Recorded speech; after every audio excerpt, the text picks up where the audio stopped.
Bharatiya Janata party के प्रदेश अध्यक्ष Shri B D Sharma द्वारा अपने एक दिवसीय दौरे के दौरान रीवा में वार्ड क्रमांक 5 में भारतीय जनता पार्टी के बूथ स्तरीय कार्यकर्ता संजू साकेत के निवास पर पहुंचकर बूथ कार्यकर्ता से जानकारी प्राप्त की। साथ ही प्रदेश अध्यक्ष श्री शर्मा के द्वारा पूर्व मंत्री राजेंद्र शुक्ला, जिला अध्यक्ष अजय सिंह, प्रदेश मंत्री राजेश पांडे सहित अन्य पदाधिकारियों के साथ संजू साकेत के घर सादा भोजन ग्रहण किया। इसके पश्चात स्थानीय भारतीय जनता पार्टी के कार्यालय अटल कुंज में पहुंचकर बूथ अध्यक्ष सम्मेलन में भाग लेते हुए आगामी नगरीय निकाय के चुनावों में विजय हासिल करने हेतु मूल मंत्र दिया।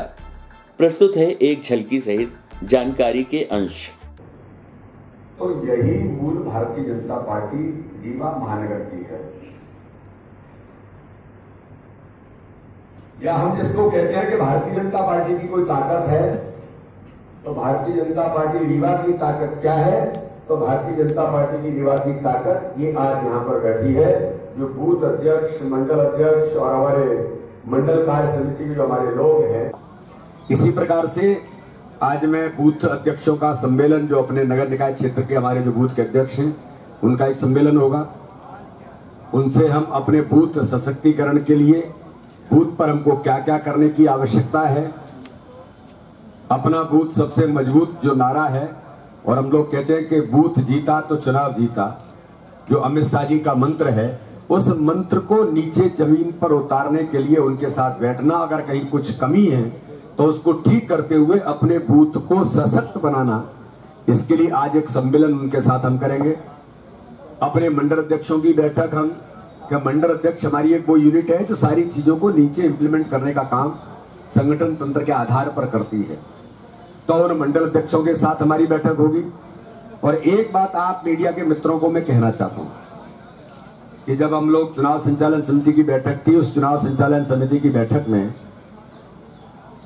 हम लोगों ने तय किया कि हमारा जो डिक्लेरेशन होगा, घोषणा पत्र हम जिसको कहें, वो हम नहीं करेंगे। जनमत के आधार पर जनता से फीडबैक लेकर कि रीवा की जनता अपने नगर निगम को मॉडल बनाने के लिए, रीवा की जनता के मन में, प्रबुद्ध लोगों के मन में, ऐसे लोग जो इस प्रकार की चीजों के बारे में सोचते रहते हैं, किस प्रकार से हम उस सोच के आधार पर हमारा डिक्लेरेशन तैयार होगा। इसके लिए हमारे सभी लोग प्रयास कर रहे हैं। योगेश ताम्रकार जी को काम है, हमारे राजेश जी के पास काम है। इसी प्रकार से जो अपने गुप्ता जी, हमारे पूर्व महापौर यहाँ के, वो भी हमारी ममता जी नहीं, अपने वीरेंद्र गुप्ता जी उस समिति के सदस्य हैं। सभी नगर निगमों में जाकर हम प्रबुद्ध लोगों के साथ अभिमत लेने का प्रयास हम कर रहे हैं। मैंने कटनी में भी किया, और इसके बाद मैं अभी कल सतना में किया था। आज यहाँ के प्रबुद्ध लोगों के साथ हम लोग बैठेंगे। जिलाध्यक्ष रहे हैं, तो ऐसे एक नहीं, सभी लोग अब इस दिशा में ताकत के साथ मैदान में उतरे हैं, और प्रत्येक चुनाव के नगर निकाय में, नगर पालिका, नगर निगम, नगर परिषद, वहां इसी दिशा में अपने संगठन तंत्र की मजबूती के आधार पर हम इस चुनाव में उतरेंगे, और विकास के उन मुद्दों पर जो गरीब कल्याण के लिए काम करने वाली हमारी सरकार है, उनके आधार पर नगर निकाय के चुनाव में जिस प्रकार से गुजरात में विजयश्री हासिल हुई है,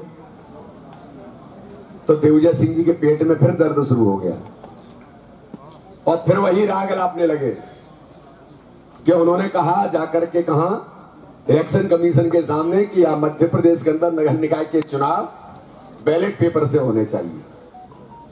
हार का डर अभी से सताने लगा। अगर छत्तीसगढ़ में जीतते हैं, राजस्थान में अगर उनकी सरकार बनती है, तो ईवीएम अच्छी है, और अगर चुनाव हारने लगे तो ठीकरा फोड़ने के लिए, बहाना लेने के लिए, जाकर के अपने अस्तित्व को प्रासंगिक बनाने के लिए चुनाव आयोग के सामने खड़े हो गए। लेकिन कमलनाथ वहां से नहीं गायब थे। ये बात कही आपने, लोग बड़ा भ्रम फैलाने का प्रयास करते हैं, कांग्रेस के पास कोई मुद्दा नहीं है। अरे बोले 60 साल के लोगों का तो काम ही नहीं है भाजपा में। ऐसा नहीं है। मैं अभी सभी वरिष्ठों से आशीर्वाद लेकर के ही आया हूँ, हम सब लोग उन्हीं के साथ बैठे थे। मेरा ऐसा कहना है कि देखिए, नगर निकाय का चुनाव है, कोई भी चुनाव हो, चुनाव जीतना सबसे बड़ा मंत्र होता है कि चुनाव कौन जीतेगा। एज का क्राइटेरिया नहीं होता, कोई कानून नहीं बनता है। हमने अभी मंडल अध्यक्ष बनाए हैं, 40 साल से कम उम्र के मंडल अध्यक्ष बनाएंगे, ये हमने प्रयास किया, कानून नहीं बनाया, लेकिन हम सफल हुए।